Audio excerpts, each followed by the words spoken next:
They said I was crazy, but I caught him cheating and stealing from me, and that was just the beginning. I used to believe that if you worked hard, loved deeply, and stayed loyal, the universe would reward you. But the day my world crumbled, I realized just how naive that belief had been. My name is Alla Pashchuk, and this is the story of how I went from being the loyal wife of a successful businessman to the woman the whole country whispered about. The truth? It was darker than anyone could imagine. My husband, Matvey, owned a major cleaning product company. I was the chief accountant. We had built this company together from scratch, along with our best friend, Stas. On the surface, we were successful, admired, the perfect couple. But beneath that, secrets festered like an untreated wound. Matvey had flown to Kiev, supposedly to handle an issue with the city tax authorities. We had been under intense scrutiny for weeks. After I saw him off, I returned to the office, exhausted but determined to hold things together. That morning, the tax officers showed up again for stern faces, armed with clipboards and suspicion. They demanded supplier agreements, contracts, bank statements. I headed to the archive room, searching every folder, drawer, and cabinet. Nothing. My assistant, Katia, said Matvey had taken the files the day before. Why? He couldn't possibly need every document on a short trip. A sinking feeling spread through my chest. I rifled through his office, needing to be sure. That's when I saw it, a tube of lipstick in a bold red I never wore. It was lying in his desk drawer as if it belonged there. I froze. Then I spotted the scarf. Pale pink silk, draped behind his chair like a forgotten promise. I brought it to my face. Perfume. Not mine. A perfume I knew. Irina's. Irina was our young, ambitious sales manager.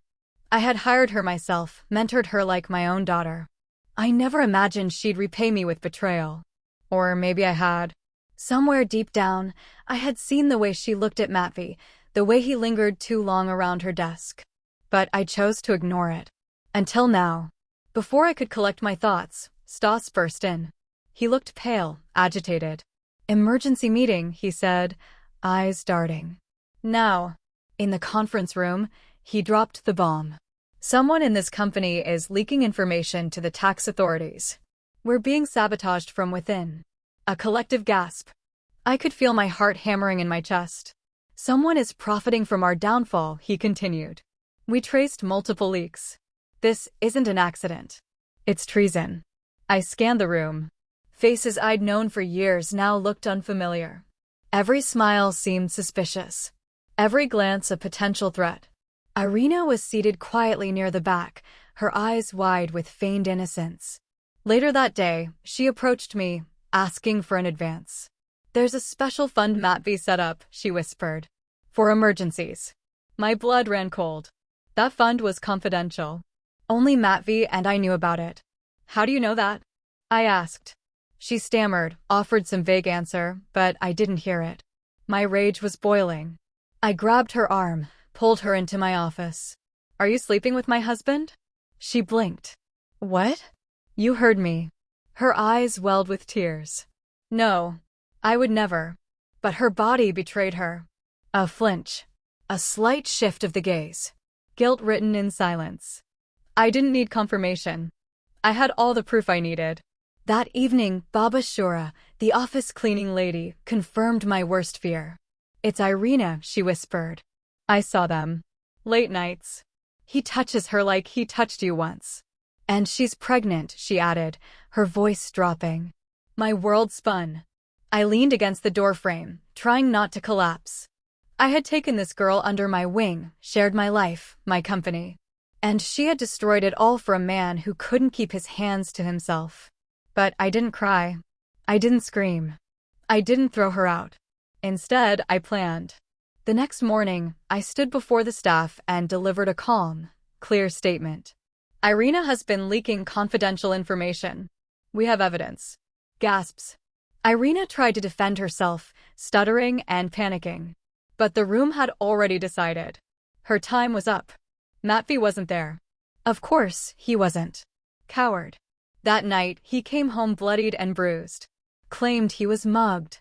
Said someone had attacked him outside the bank. I sat him down, brought him ice, and watched the lies spill from his lips like oil on water. He didn't know I had been tracking our deposit box. He didn't know I had eyes everywhere now. Someone had been watching him, and they didn't like what he was doing. I should have walked away. Should have packed my things and left him to rot. But I didn't. Not yet. Because revenge isn't loud. It's quiet, calculated, cold. And I was just getting started. The morning after I fired Irina, the office was unusually quiet. No whispers. No side eyes. Just the tension of people trying not to pick sides, yet doing it anyway. I could feel the divide running through my staff like a fault line. Half of them loyal. Half of them scared. And at the center of it all, me, the woman who had just exposed a scandal that hadn't even fully unraveled yet. Matvey still hadn't returned to work. I knew why. I spent the day combing through our financial records, and what I found chilled me to the bone. Funds had been moved. Large sums siphoned out through shell suppliers we never used, through contracts signed under my name that I had never approved. It was surgical. And it had been going on for months. Stas was the only one I trusted now. I called him into my office and locked the door. Matvey's been stealing from the company, I said flatly. He blinked. That can't be true. I showed him the documents. The forged invoices. The redirected payments. His face drained of color. Who else knows? He asked. No one. Not yet. But the evidence is airtight. He rubbed his face, then looked me in the eye.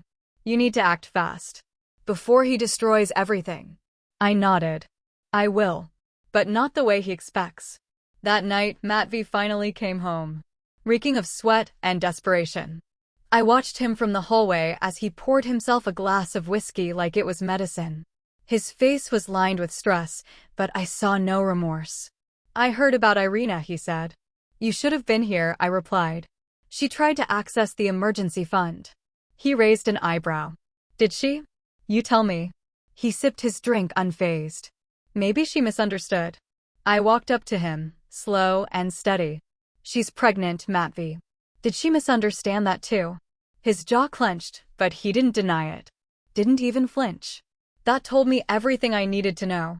I trusted you, I said. You trusted a dream, Alla. A fantasy of who I used to be. But people change.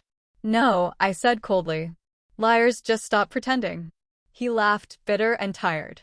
What are you going to do? Take the company? Drag my name through the mud? I won't have to, I whispered. You've done that all by yourself. And then I walked away.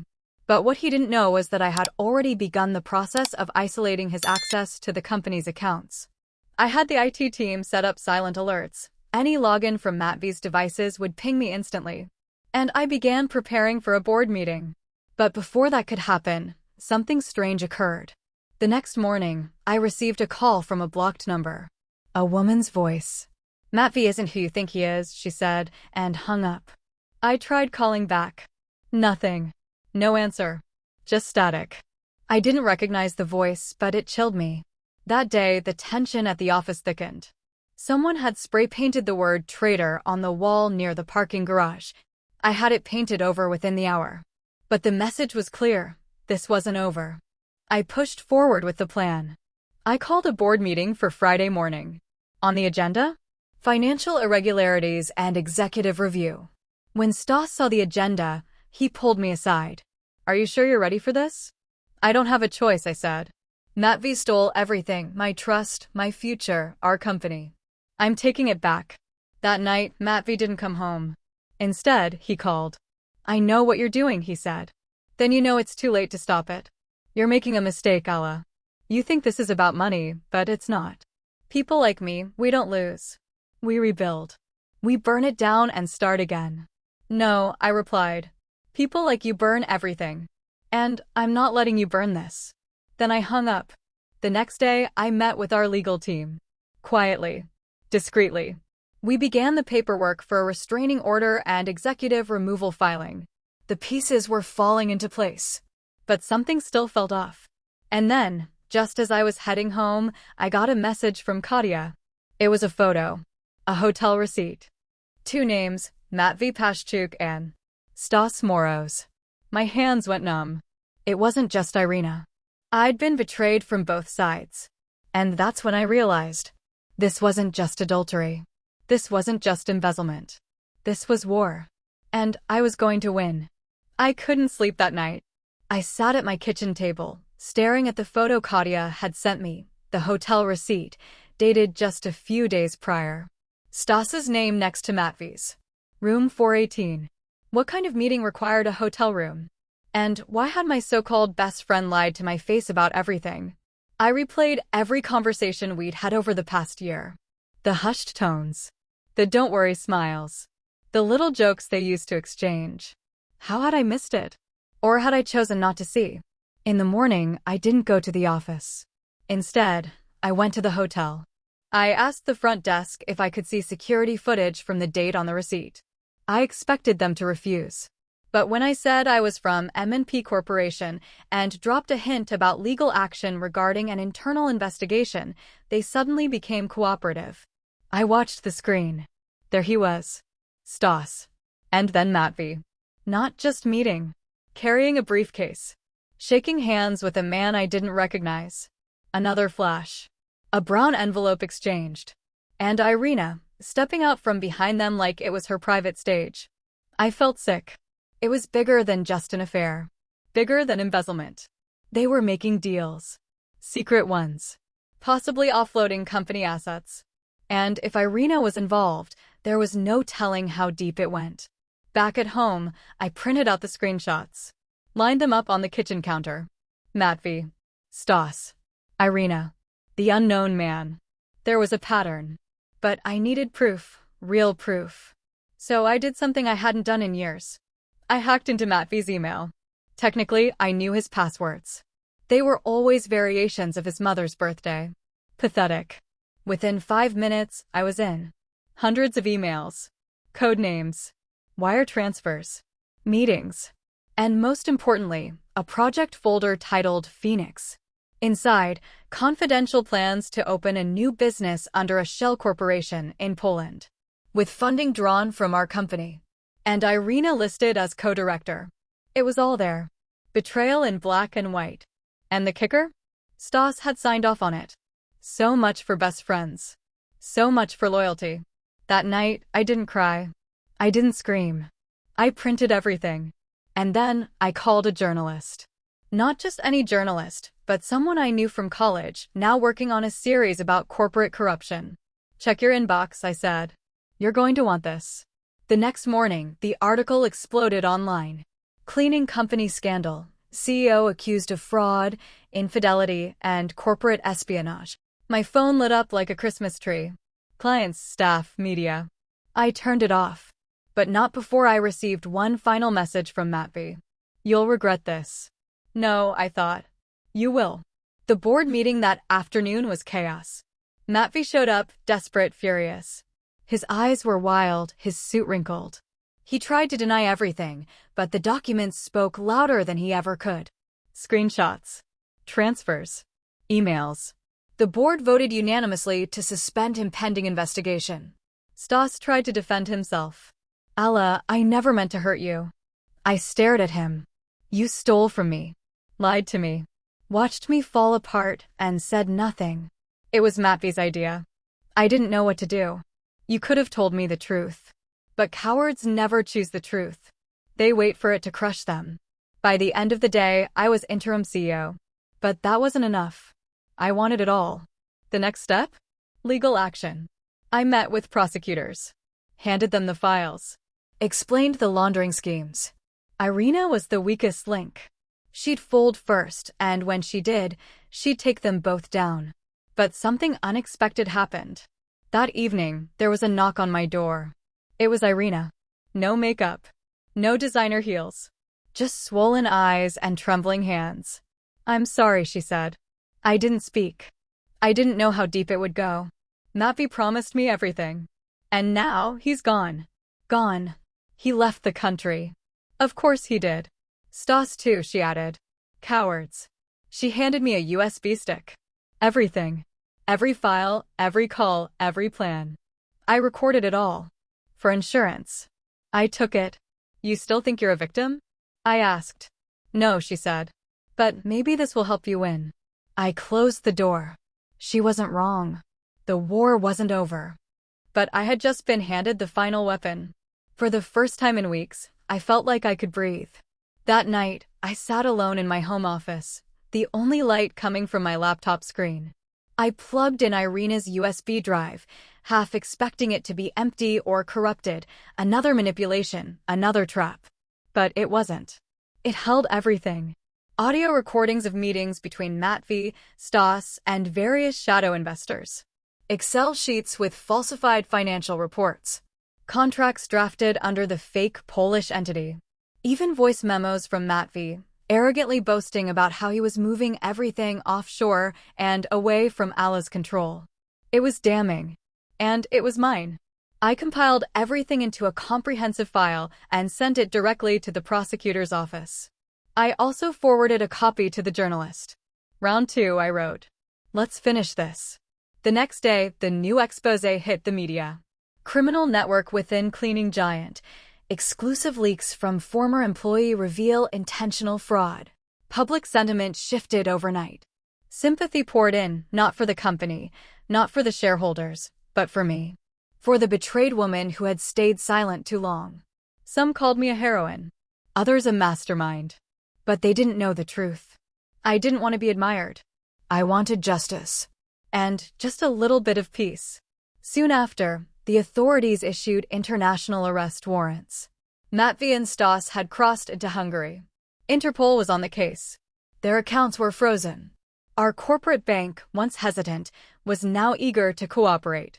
Back at the company, morale was low. The team was fractured, uncertain of what came next. But I stood in the middle of our open plan office and made a vow. We're not just rebuilding a company, I told them. We're reclaiming our dignity. Together. One by one, they clapped. Then cheered. Not for me, but for the idea that the storm had finally passed. But just as the dust began to settle, I received a letter. A handwritten envelope slipped under my office door. There was no name, no return address. Just one line inside. You think you've won, but you have no idea what's coming. I laughed at first. Another scare tactic. A desperate attempt to shake me. But something didn't sit right. That evening, I noticed strange behavior around the office. 2 men parked outside in a van that hadn't moved in hours. A call from a blocked number that went dead the moment I answered. My instincts kicked in, the same instincts I had once ignored. So I hired a private investigator. 3 days later, he delivered his findings. Matvey hadn't left the country. Neither had Stas. They were still in Ukraine. And they had been meeting with one of our largest competitors, a foreign-owned cleaning brand looking to expand aggressively into our market. Suddenly, it made sense. The sabotage. The stolen documents. They weren't just trying to start over, they were trying to replace me.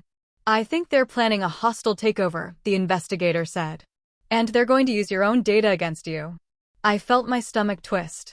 My trust, my patience, my company, they were trying to burn it all down and build something over the ashes. But they had underestimated me again. I called an emergency board meeting and laid out the evidence. Photographs, audio, notes from the investigator. This isn't over, I warned. If we don't act now, they'll finish what they started. The board hesitated. They were tired. We all were. But in the end, they gave me full executive power to protect the company however I saw fit. So I did. First, I initiated a legal firewall around every confidential document. Then, I fired anyone who had been even slightly involved with the Phoenix plan. I called in favors, talked to regulators, and made sure our competitors couldn't even step foot in our space without being audited. Then I did something bold. I launched a new campaign. Not just about products, about people. The new face of our company wasn't Matvey or some PR model. It was me. A woman who'd been betrayed but hadn't broken. A survivor. And the public loved it. Sales surged. Employees rallied. Clients who had left came back. But most importantly, for the first time in my life, I felt free. Free of the lies. Free of the fear. Free to finally be exactly who I had always been. Strong, relentless, and no longer in anyone's shadow. But I knew better than to believe the storm had passed entirely. Because revenge always leaves a trail. And some ghosts don't stay buried forever. I had won the public back. I had reclaimed my company. But peace? That was still just an illusion. It started small. A brick through the office window with a note tied to it. You stole what wasn't yours. Then a hacked email account. Someone sent dozens of fake invoices from my name to our partners, claiming I was funneling money into shell companies. The police traced it back to an IP in Odessa. But the trail ended cold. I didn't need a name. I already knew, Stas. What I didn't expect was Irina to come back into the picture. One afternoon, as I was leaving the building, I saw her, standing across the street, barely recognizable. Gaunt. Nervous. And holding a baby. My breath caught. She approached me slowly, her arms trembling. It's his, she said, eyes glossy. Matvi's son. I didn't say a word. I couldn't. My gaze went to the child, round cheeks, dark curls, eyes far too familiar. I left him, she added. He's dangerous. He wanted me to disappear, but I can't raise this baby alone. I wanted to scream. To curse her for everything. For the betrayal. For the lies. For choosing him. But instead, I said the last thing I expected to. Come in. I brought her into the office. Not as an ally. Not even as a friend. But as a chess piece. Because I was going to end this. And she would help me. Irina told me everything. Matvey and Stas had been working with a foreign competitor to launch a new company, stealing our old patents, even offering bribes to distributors to cut us off. They had faked the Poland setup as a cover while building a shadow operation inside Ukraine. But the worst part? They had filed a lawsuit. Against me. They were claiming that I had embezzled company funds during the fallout, trying to spin their crimes into my scandal. I laughed when I read the summons. Then I cried. Not out of fear, but out of exhaustion. I can testify, Irina offered. I have emails. Recordings. I was there. I nodded. You'll testify. In court. On camera. It was risky. She could easily change her mind. So I made a copy of everything she gave me and gave it to 3 different lawyers. I also handed a backup to the same journalist who had exposed Matvey before. Then I made my move. I held a press conference. I didn't hide behind a statement or a lawyer. I stood in front of cameras and told the whole truth. Names. Dates. Evidence. I ended with, this isn't just my fight. It's a warning. For every woman who's been used, silenced, discarded. We don't stay quiet anymore. It went viral. News outlets across the country picked it up. By the time the court hearing began, the courtroom was overflowing with press. Matvey didn't show. Neither did Stas. But Irina did. She walked in, holding her baby, and sat beside me. When she took the stand, her voice didn't shake. She told them everything, how they manipulated her, used her to get access to my financial accounts, how they laughed about the lies they fed me for years. She even played audio of Matvey saying, she's loyal to a fault. That's why we'll win. That line sealed it. The judge issued warrants for their arrest. And this time, there would be no escape. Matvey and Stas were caught near the Slovakian border 2 weeks later. They had been trying to cross with fake documents. The day I got the call, I was sitting in my mother's kitchen, drinking tea. They got them, I whispered. She nodded slowly. And now? Now, I said, I live. That night, I took the longest walk of my life. Through the park where Matvey first proposed. Past the bakery where we used to buy fresh bread. Past the old apartment where we first started the business. None of it hurt anymore. It just felt distant. Like a story that happened to someone else. Someone who no longer existed. Because the woman who stood in that courtroom wasn't just betrayed. She was reborn. They say revenge is sweet, but that's a lie. Revenge is heavy. It's sharp, cold, and it doesn't come with a smile. But what it does bring is silence. Closure. And when all the noise finally stopped, I stood in the ruins of my old life, heart still beating, hands steady, and I knew I had survived. The trial ended in chaos. Matvey was convicted of fraud, bribery, and corporate espionage. He got 7 years. Stas got 4. Their smug faces, once so confident, were hollow in court, like wax figures melting under the heat of justice. But it wasn't the punishment that satisfied me. It was the truth finally being spoken aloud. Every lie exposed. Every secret dragged into the light. My name, once whispered in gossip circles, was now said with respect, with awe.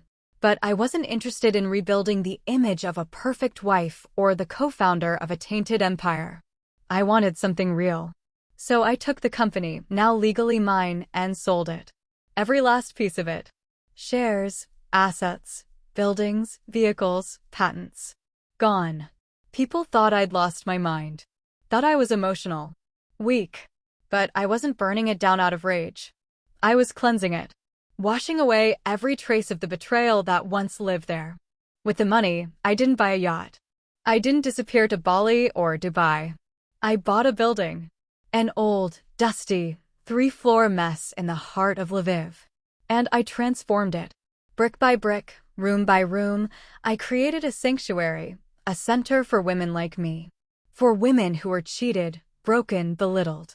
Women who had been told their voice didn't matter, that no one would believe them.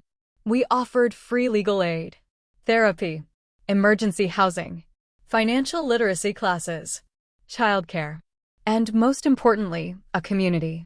I named it Vidrzydzenia, Rebirth. On our opening day, a woman approached me in tears. She had seen me on TV. She was escaping her own Matvey, a controlling, manipulative husband who told her she was nothing without him. I watched you, she said, and I knew I could leave. That's when it hit me. I wasn't just healing myself. I was breaking a cycle. And then, one morning, a familiar figure walked through the door. Irina. She held a little boy by the hand, her son. My ex-husband's child. She looked tired, thinner, older. But there was a quiet strength in her posture. A difference I noticed instantly. I heard about the center, she said, her voice hesitant. I wanted to, thank you. I didn't speak. Just watched her. I got a job, she continued. Not in sales. Admin work. Part-time. But honest. I nodded. I'm glad. I was wrong, she said, her eyes lowering. I thought I was getting love. But I was just a mirror for his ego. He never loved anyone but himself. You were young, I replied. So was I. We both believed the wrong man. We talked for hours. About the past. About the boy. About forgiveness. And that night, for the first time, I let it all go. The hate. The jealousy. The guilt. It dissolved like sugar in tea. Later that year, she started volunteering with us. Irina, the woman I once hated more than anyone, was helping survivors get back on their feet. Life is cruel. But sometimes, it's poetic. As for me, I began speaking publicly. Telling my story. At universities, conferences, even in parliament. I advocated for stronger protections for women in business. Harsher penalties for corporate abuse. More transparency in marriage laws. I wasn't just a voice. I was a movement. One afternoon, a letter arrived. Handwritten. No return address. Inside, for words. You were always better. No signature, but I knew. Stas. I laughed. Not because it was funny, but because it no longer mattered. He was right. I was better. I am better. I didn't reply. Because I didn't need validation from a man who once betrayed me for profit. I had already validated myself. Sometimes, I walk through the halls of Vidrzydzenia in the early morning before anyone arrives. I run my hand along the walls. Listen to the quiet hum of purpose. And I smile. This is what I built from ashes. This is what healing looks like. And every time a woman walks through those doors and looks me in the eyes with that same fear I once wore, I know exactly what to say. You're not broken. You're just beginning. I no longer live in the shadow of my past. I am not the wife who is cheated. I am not the partner who is betrayed. I am Alla Pashchuk. And I don't want my old life back. I've created something far, far greater.